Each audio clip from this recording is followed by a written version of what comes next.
decided to start something new as well that will be on my YouTube channel and on my Facebook page. I do product reviews, I do tutorials, I answer questions. This is sort of like a product review, but it's a little bit different. I am a huge avid reader. I read a lot of books. A lot of times they're cookbooks. My husband says I have far too many, but he knows nothing. You can't have too many books. It's not possible. I do prefer books than like digital copies.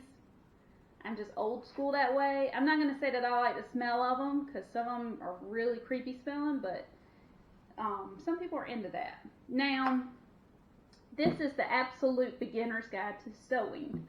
I am trying to learn how to sew like my mother.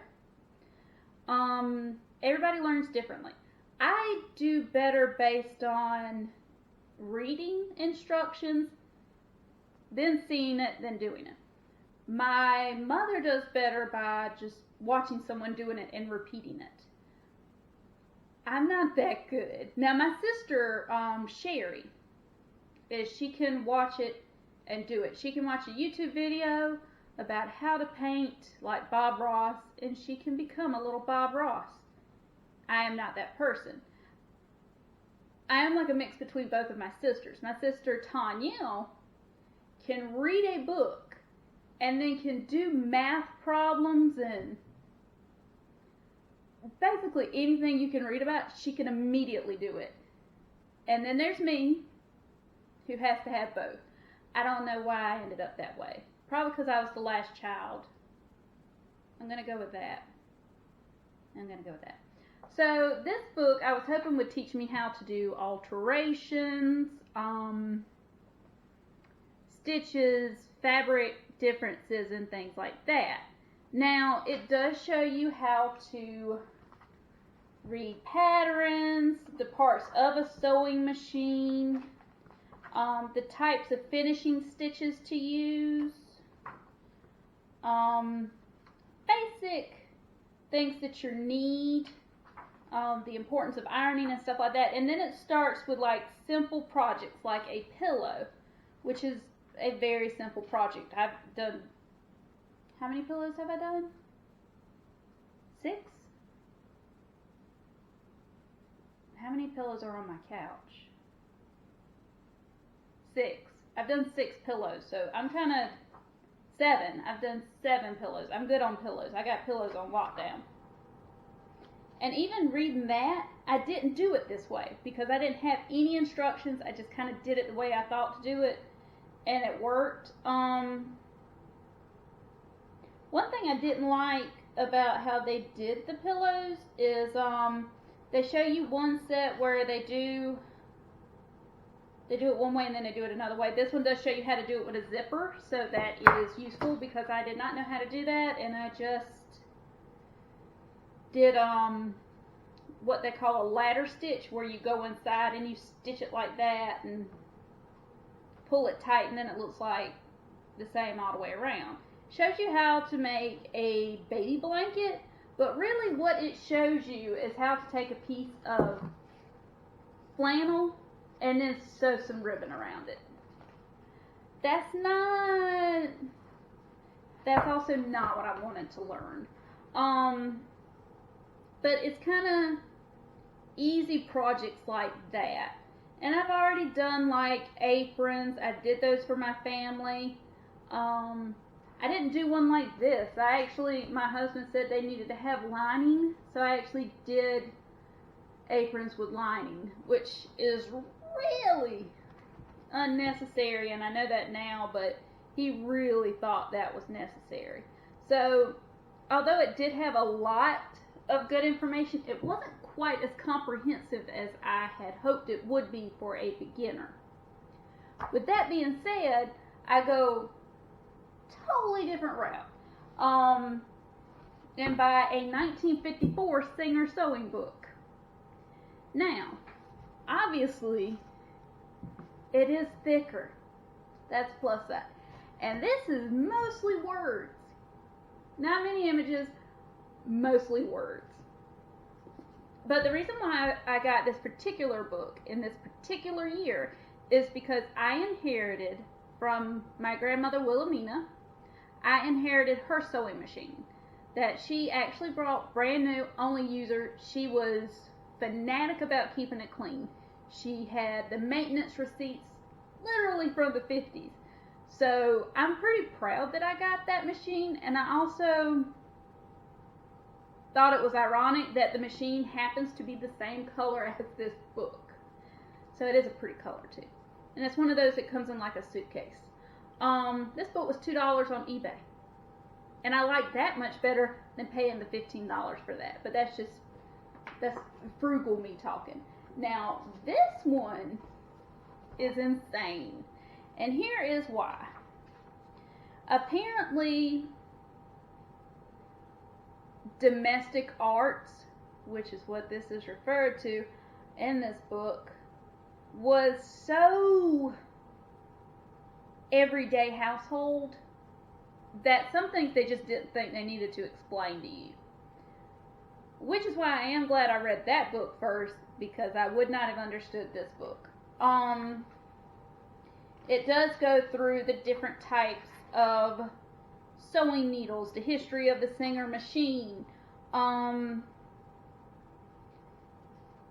to do like this. They actually do a monogram on a single stitch machine, which if you've ever done embroidery or monogramming, you would understand how fascinating that is, because this is amazing to me. How to do decorative stitches and things like that. They go over,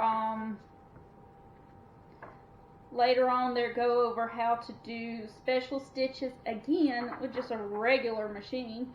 They show you how to measure yourself, how to make garments. Then, once you get further back, how to make an entire room. Let me see if I can find the color pictures, because there are color pictures in here. An entire matching room. Woo! I will never be this person. Ever. Because if you actually price fabric, this room is upsettingly expensive. In terms of fabric being anywhere from $4 to like $50 a yard, I'm not emotionally ready for that. And especially if I mess something up after paying that much.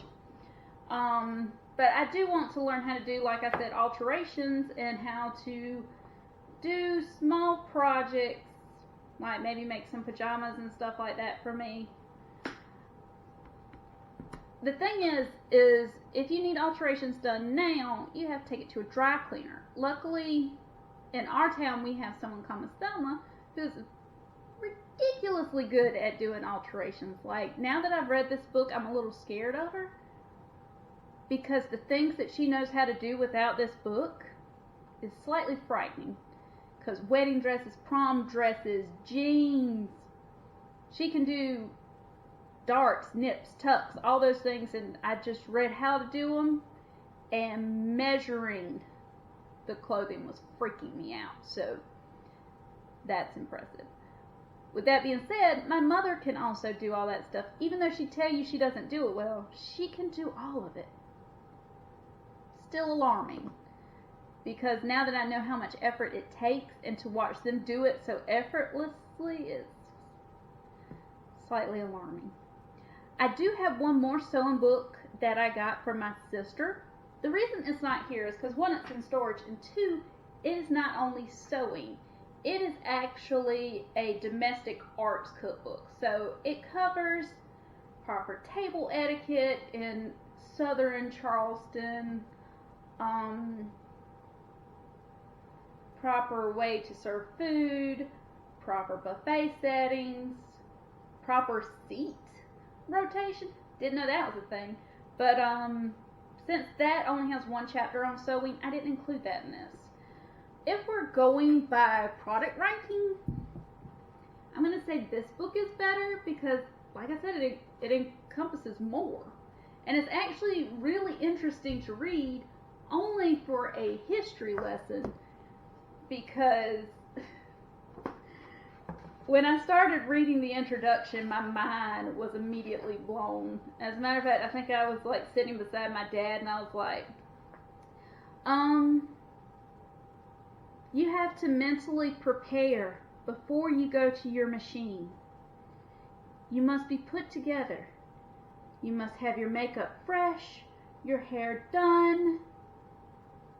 This way, if someone comes to the door, you are ready to answer at any time and don't have to stop sewing.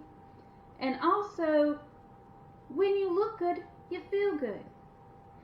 I wish I was joking, but that is actually in this book as instructions. Also, another thing that is in here is you need a long mirror so you can look at yourself, and who would want to look at themselves without their hair being done? Yep, the 50s make a lot more sense now. Also, so does Grandmother Wilhelmina. Because she'd get dressed up for about anything, and I'm over here like, I washed my hair today. Yay! Kit Kat. Unless you're going to read this book, you can't do that.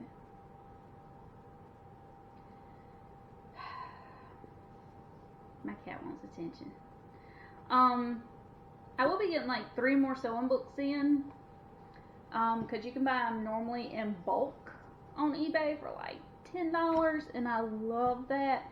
And I think those might be from the 70s, but I will do a review on how I think those books are.